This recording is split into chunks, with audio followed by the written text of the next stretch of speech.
Hi everyone, it's Saturday, so we are going to continue the series on Bobby Fischer, the greatest player of all time. Sorry for being biased. He was 12 years old at the time of this game. This was played in the 1955 US Juniors Championship, his first one. He did not score too well in this one. We saw a loss and a draw in the first two rounds. And we also don't have rounds 5, 6, and 9 saved. But the very next year in 1956, he won the US Juniors. So here he was 12 years old, he was the youngest participant, so we could forgive him for imperfect play. So 12-year-old Bobby Fischer faces pawn to d4, and of course he plays knight f6. And after c4, g6, knight c3, guess if he played the King's Indian or the Grunfeld. Well, it's Bobby Fischer, so bishop to g7. And now e4, the main move, d6, the main move, knight f3, the main move, and castles. And in this position, of course, the main line of the classical goes bishop e2, and then e5, and then white castles. Black continues knight c6, d5, knight to e7, and now white has a couple of options. b4 would be the bayonet attack, that's the most popular. Knight e1 is the classical system, knight d2 is the modern system. There's bishop g5, which is the Aronin-Taimanov variation or Aronin-Taimanov system. There's also bishop d2, which is the Korchnoi attack, which is very rare. But instead of all of that, Fischer's opponent plays bishop to d3, and bishop d3 is not a good move. Because your bishop is stuck behind your light squared pawns, you don't really want it there, it doesn't do much. And also, you're giving black a very nice option here. Black is simply able to play bishop g4, and strategically this is a great move. So I'm beginning to see Bobby Fischer's brilliance that he showed later on during his career with this move. So a normal King's Indian move would be e5, and e5 would be sort of okay. In this position, he's simply threatening to exchange the knight off instead of continuing with the normal King's Indian plan. Why? Because this bishop is much worse than the knight, and this bishop is much worse than the knight on f6. Why? Because white has pawns on e4 and c4. White has a sort of Maroczy-Bind setup with pawns on light squares, so your light squared bishop is a bad piece. Same would go for the King's Indian bishop, which is a bad piece for black. After the normal King's Indian e5, d5 happens, obviously white has space, white has pawns on light squares, black has pawns on dark squares. So white would like to get rid of this one, black would like to get rid of this one. And in the King's Indian, black wants to attack on the king side, white wants to attack on the queen side. This bishop doesn't really help. So in this position, white castles, and Fischer doesn't have to capture immediately because the knight is pinned to the queen. If h3, then you take. So he continues with knight c6 before playing e5. Bishop e3 played in this position, and now of course e5 could be played. That should be the best move, just e5, d5, and the very interesting option, because the knight is pinned, because there's no bishop on e2, you can play knight d4, and taking wouldn't be good because your bishop would be defending your d4 pawn. So for example, bishop takes, pawn takes, knight e2, you could simply continue with bishop takes, pawn takes, and knight to d7, defending your d4 pawn, giving your knight the e5 square and the c5 square, and later on you could simply continue with f5, or you can simply prevent white from playing e5 himself, and black would continue with f5. So that would be a very good option, playing e5 straight away, where if d5, you actually can play knight d4. Instead of that, he played knight d7, which opens the bishop up. Fine, not a bad move. You could transpose one move later. And now white, who by the way is Jimmy Thomason, I believe he was rated 1600. That's what I managed to find. In this position, white admits that he made a mistake and plays bishop e2, just bringing the bishop back. And of course, now you snap that off. Bishop takes, and you play e5. And now if you look at the quality of this bishop, it's not a good bishop. Well, seemingly it has g4, but black wants to play f5 anyway.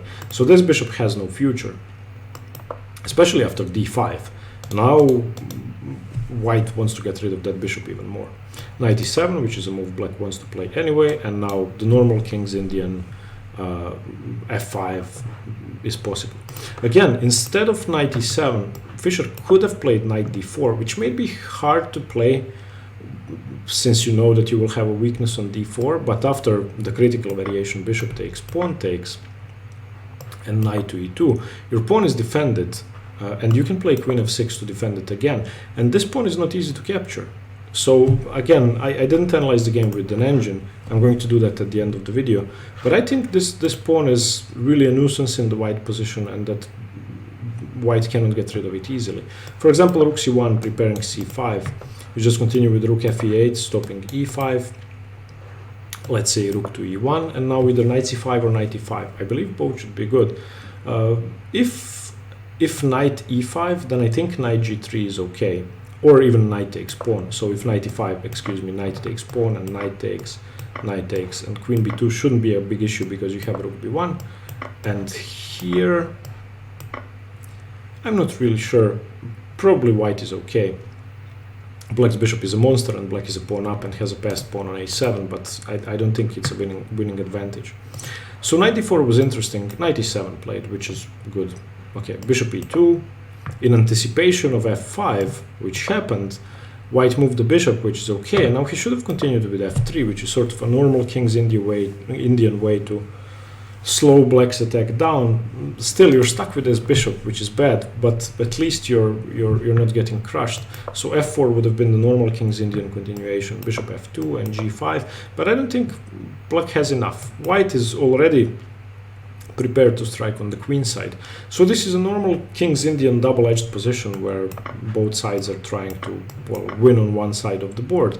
But in this position, after something like queen b3, threatening d6, winning the knight, I think white is equal, maybe even better if black makes a mistake. Here's a funny variation, which I was looking at. Queen d6, trying to defend c5, and now knight b5. And if you play queen b6, then you simply lose. Knight takes c7, attacks your rook. And I'm prepared to play d6 again. So after knight takes c7, if you take my knight, then d6, and you win. If c4, then bishop c4, and again I take your queen. So f3 wasn't played, which I think was good for white. Instead he played f4, which is very risky.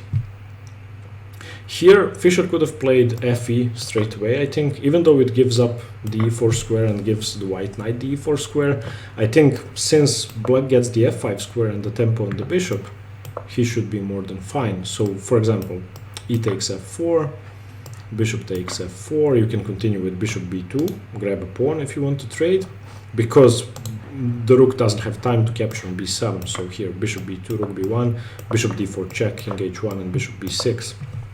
So you simply win a pawn. Later on you can continue with bishop d4 and bishop e5, challenging this bishop. So this would have been crushing. fe4 I think would have been very good. h6 played though, which gives the king a square, prepares g5 or supports g5 some more. Other than that, I don't understand h6. Bishop d3 played, which now correctly puts pressure on the weakened g6 pawn, king h7 defending, and now this bishop is better placed. Queen e2 connecting rooks, fe4 finally, knight e4, and knight f5 attacking the bishop. And here the bishop retreated, which I think is correct. I don't think you want to give up that bishop. ef4 played, bishop f4 played, and now knight e5. And black has everything he wants. I think this is a dream position in the King's Indian. Fine, you're not starting an attack just yet, but you have perfect knights, you're controlling the center, your bishop is alive, which is very hard to achieve in the King's Indian, and all of your pieces are good basically. Even your pawn structure is better, and c5 is not that scary for the moment. And here white made a mistake. He played bishop c2, which invites a tempo with knight d4 obviously, and he even went on to lose the c4 pawn. What I think he should have done is just bring the rook to the center. Now black should probably start attacking, so queen h4, maybe trade some stuff off, play g3. Maybe I'm missing something, but I don't think white is getting mated. So knight g3 is the critical variation, but I get to trade rooks, and I don't think you're mating me. So if, for example, knight g3, then I could take the knight, and after bishop g3 attacking your rook, I could take f8, rook takes f8, knight takes g3, queen takes g3. You don't play queen g2 because your rook on e1 is hanging. You play king h1. And now I don't know. I think this should be a draw. Maybe white can win. I'm not sure. if you play queen h2, then I take your bishop, so I think I have a perpetual. So you don't have queen g2 here because your rook is hanging, you don't have queen h2 here because your bishop is hanging, so this should be a draw. Instead, bishop c2 played, which allows knight d4, attacking the queen, attacking the bishop, queen d2, and now simply the knight gets defended when I take the c4 pawn, and that's it. So knight takes c4, and here black has to be winning. The bishop is attacked, the queen is attacked, the bishop on f5 is attacked. I'm threatening knight e2 check, winning the bishop. So if the queen, for example, moves away to b4, then I can play rook takes bishop, and after rook takes bishop, knight e2 check, taking the rook. So instead, white played an even worse move. I mean, he played queen f2, which just loses the queen, or sorry, loses the bishop, and Fischer just won in one move. Pause the video, find the win here. Okay, so obviously rook takes bishop, and after queen takes bishop, knight e2 check, is game over. King h1, knight takes queen, and white finally resigned. So I would like to look at the position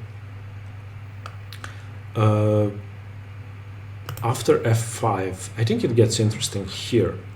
Let me just add the evaluation bar on the right side of the screen, as always. Okay, that should be okay. And let's turn on the engine. Okay, f3, the normal way to stop the attack is correct. The engine likes a4. It also likes bishop c1. Yeah, because I'm not threatening f3 as black. So, but f4, yeah. Okay, so after f3, f5, I played bishop f2 in my variation, and now I continue g5. The engine wants to play h5. I guess they lead to the same thing. And now c5 for white is correct. And yeah, white is better here. White is better. Black doesn't have enough time to start an attack. After f4, it's not the same thing. Now black is better. Fischer played h6. I wanted to play fe. The engine likes bishop h6 as well, which makes sense, putting pressure on the bishop. So bishop h6 is the best move. And now if, of course, white takes, then I take the bishop with check. But fe4 seems strong as well. So knight takes e4, knight f5 attacks the bishop, e takes f4, bishop takes f4. And yeah, black is -1. This is a very pleasant position. I have the c5 square, I have the e5 square, I'm attacking b2. Seems crushing. Okay, h6, and sort of a redundant move. King h7, another imprecise move. Queen e2, fe4 is correct, knight e4 is correct, knight f5. And yeah, now black should be better. I don't think Fischer made any mistakes from here on. Bishop d2 saving the bishop, ef4 is correct, bishop takes, knight e5. And yeah, this is just a very pleasant position. The engine gives it as perfectly equal. I don't understand why though. I would say black is better here, but I'm weak, so I don't know. I think black's knights are visually very appealing, but yeah, fine. He does have the bishop pair. So after rook e1, getting away from the tempo, I guess I don't win by taking here and taking on b2. Why shouldn't I take on b2? Rook b1 and bishop d4 and king h1 and bishop to b6. Okay, I need my bishop in the defense, so I play b6. Whoa! Okay, it's scary to win a pawn like that. g4. What happens if I move the knight away? Okay, my bishop is hanging. Okay, so g4 will just win a piece. So I don't have bishop d4, so I don't win a pawn. Okay, so rook a1 would have been good. Okay, but bishop to c2. And now this crushing variation, knight d4, and yeah, queen d2 just invited another tempo. Even after queen d1, I just take on c4. There was no easy way to defend. Yeah, there was no way to defend the pawn. And after queen d2 takes, and queen f2 is just the final blunder. So Fischer didn't play a perfect game, but I think strategically he played correctly with bishop g4, and that move really impressed me. And then later on, he didn't make any serious mistakes, and his opponent did. So for a 12-year-old, I think this is a very nice game. So I knew that Fischer played King's Indian throughout his career. I didn't know he played it from his very first games until his last games. So he must have been such an expert in the King's Indian. I mean, you can see that from his games, but he must have known absolutely everything. Okay, thank you for watching. Hope you liked the game. And yeah, we're continuing tomorrow. See you tomorrow and stay tuned for more chess. Bye bye.